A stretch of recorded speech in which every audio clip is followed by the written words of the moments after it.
going? I'm so good. I'm so excited about this interview and this conversation that we're about to have. I'm just like dancing already. Sweet, me too. Cool. So just so we can tell the people who are watching a little bit about what you do, why don't you well, first I'll tell them. I mean, you're the CEO and founder of the Hello Life Academy, right? That's right. Okay. And so I'm kind of curious, like, how you got started. Tell us a little bit about yourself, like basic stuff, and then how you got into this whole chapter. All right. So how much time do I have? You have all the time you want. Okay. So I appreciate what you're doing in the health and fitness industry because I started as a bar and Pilates instructor. Oh, nice. So in 2014, I converted my entire basement into a studio. So there's ballet bars all around me right now. Oh my God. Yeah, it's the greatest thing ever. And I started teaching women who had just had babies. And I was one of the only studios in town, even if it was at my house, to offer childcare. That was not a thing in our community. And I was baby wearing my son and I was so sweaty. But anyway, so I started with the fitness and then did my health coaching program through IIN because every woman in the class was like, I'm feeling good, but what do I need to eat? What do I need to do? So transitioned throughout the year to be a health coach and fitness instructor, which was great. Mm-hmm. And then I had, like so many entrepreneurs, reached a ceiling. I had actually put a ceiling on myself because there was no way I could accept more clients. There was no way that I could put more students in the studio. Our ballet bars only fit 12 women. Yeah. And there was no way that I wanted to open a storefront. Like I didn't want to physically have a store. I just wasn't in the space with my kids and all those really great things. So I started online programs and I actually ended up, I love my story. It's so funny. I don't keep going. I don't share it enough. I ended up selling the studio and everybody said, you're not gonna be able to sell it. It's in your house. How are you gonna do that? Huh. But I packaged it up and sold it to two different women because they were in two different states in the States. Sold them how to build their own brand, how to build their own list, and how to facilitate it. So then from there, I started selling membership programs, and then I started business coaching. And then now, as of 2016, I opened up, so it all happened in 2 years. In 2016, I opened up the Hello Life Academy, which is a 12-month mastermind for women entrepreneurs who are taking their ideas and building them into sustainable businesses that they can have and work from anywhere. So lots of modern marketing education, lots of how to build your list, how to build an audience, and all those great things. And here I am now. So we're in our 9th launch of the Academy. Super awesome. And we're shifting gears again. So we are shifting it from 12 months to 6 months. Okay. And we're hosting one live event in November and we'll see what happens. So I'm really excited about the evolution and how I started and where I am at today. So that's what I do. That's me summarized. I also have kids and dogs and one husband. So okay. Just one thing. Just one for now. I mean, I might, if I need to. Yeah. That sounds like an incredible journey. And you said that all happened within 2 years? So it all happened within 2 years. It was fast and I want to almost say furious because the evolution, I was not able to keep up. I am just going to dive right into it. I didn't maintain my own health.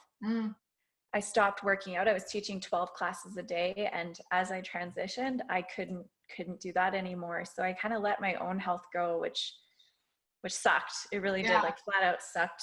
I was just going to swear, but we'll see. You can. I don't care. I'll put a disclaimer before people opt in. Beep.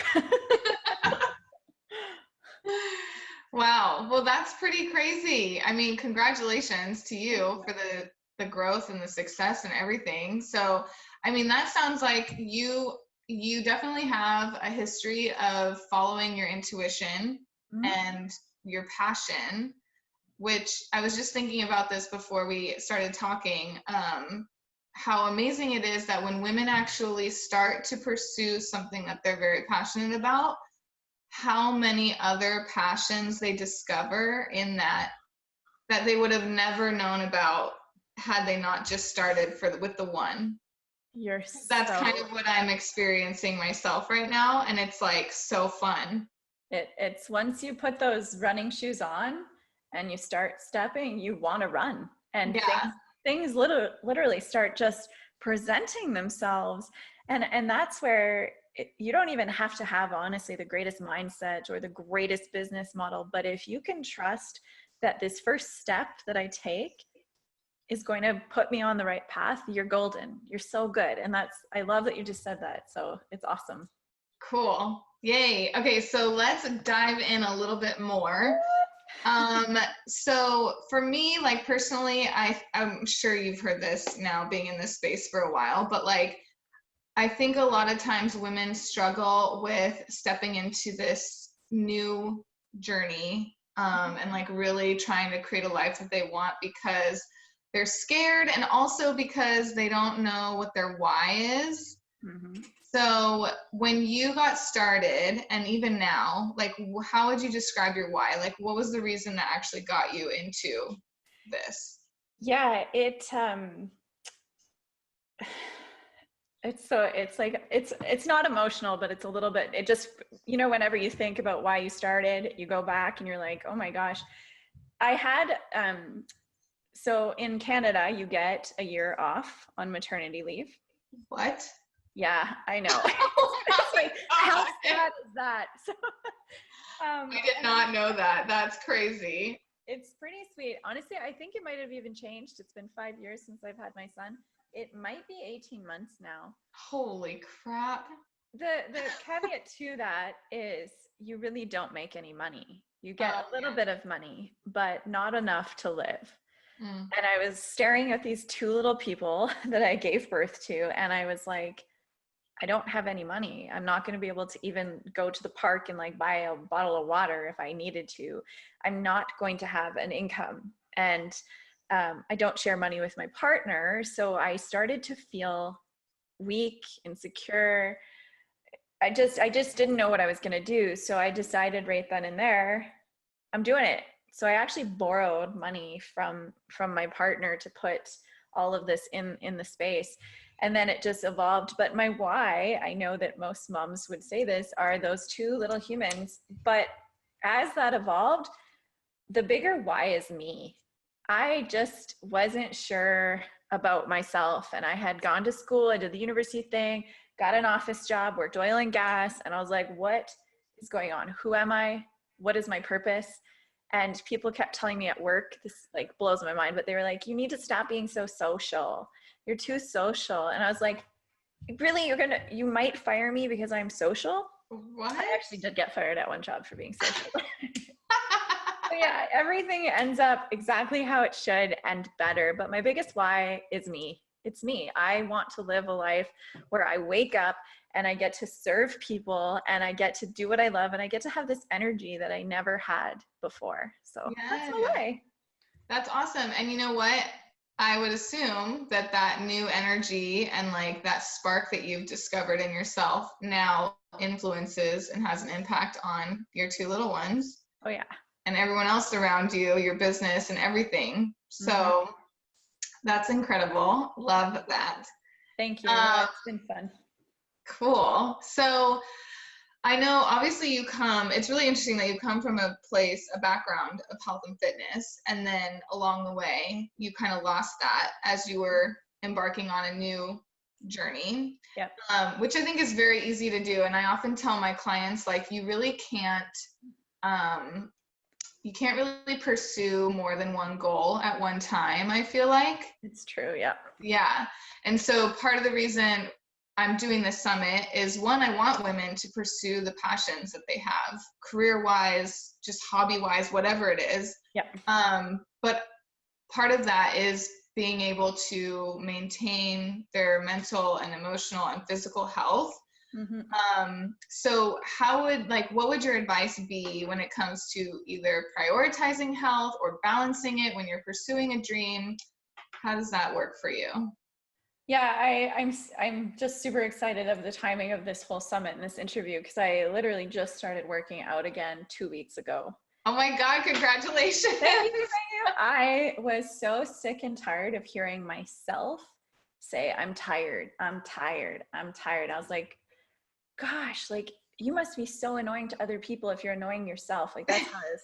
So 2 weeks ago, I just said, I'm doing it. I don't care. And I think my biggest takeaway is if I would have found support 2 years ago when I started to shift away from the studio and the fitness life, if I would have just friggin' hired somebody and said, no matter what, don't quit on me and I won't quit on you, I would not be where I'm at today, where I'm tired and like, oh my gosh, I've gained 40 pounds and all those terrible things that happen. Like, not even your weight, your mind. Yeah. I was playing such dirty games with my mind. Not that sense, but you feel insecure, you feel weak, you feel tired. You start saying you can't do it. And I'd get on stage and do our events and I'd get tired after speaking for an hour. So I would say like my biggest advice is just find someone. There's people that will charge next to nothing. And then there's those extreme, like awesome value people too. Find someone that works for you and tell them, I can't lose this. I love it. And they'll be there for you. That's why there's fitness experts. That's why there's health coaches. That's what people do for a living. So take control of it. Yeah. So have you, I mean, obviously you've probably seen like a shift or a loss in energy or just like quality of life, you know, compromising that part of your personal life. How do you see like where you're going to end up in like 6 months from now? Cause I know you're going to stick with these habits. Yeah. So like, do you see, like, how do you think that's going to change your life basically? Oh, I think it's going to completely put me back onto that fast track of passion and joy and things. Like I think that our launch going into 2020 is going to be the biggest and best launch because I'm not tired. I know how to delegate. I also know how to shift things now. Like I know it's only been 2 weeks and it sounds crazy, but literally this morning I was, I had some stuff come up and got kind of cranky and I'm like, just ride your bike. Just ride your bike for 10 minutes. And I did. And 10 minutes turned into 30 and 30 turned into 45. So I think I have better coping mechanisms when shit hits the fan, and shit will always hit the fan as a business owner. It just will. No matter how good of a money manifestor you are or, how much you pray, something's always going to go like a little bit chaotic. So yeah, I think the next 6 to 9 months are going to be insane, and I'm going to be a fit bitch. So watch out. Yeah. Oh my God, can I use that as a hashtag? Yes, bitch. Go for it. And by that word, I mean like an awesome human being. Yes. Thank you for clarifying. Yeah. That's awesome. And I think honestly, like, even if you're not a business owner yet or entrepreneur, like life in general, shit hits the fan, right? Yeah. It's inevitable. It's just part of life. And so it's important to have those habits in place in order to cope through those times.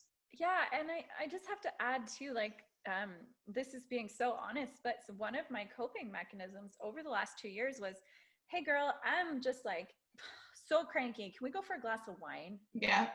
And then it was like, okay, I had another bad day. Can I have another glass of wine? And I'm like, okay, Megan, what are you doing? Yeah. Like, wine is great, but so is moving your body. So is eating a smoothie, even though you don't really want to. So is talking about it. Right. So I had gained these really bad habits when things were chaotic. And I want people to know that there's so many other ways to cope with it.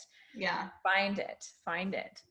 And the best part is when you get to that point where you're like, okay, I've coped with it because I worked out or I had my healthy meal, and now I can enjoy my glass of wine with my girlfriends.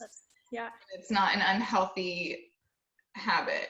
That's exactly it. It's that, of course, I still drink wine, guys. That's not, but me too. My coping isn't associated with that thing. And I've really had to work on that. I really truthfully have.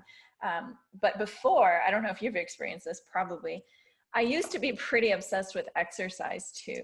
My coping would always lead me to the treadmill. And it was like, okay, I knew every calorie, every bit. And I'm like, okay, that's also not healthy. So it's just really about finding support.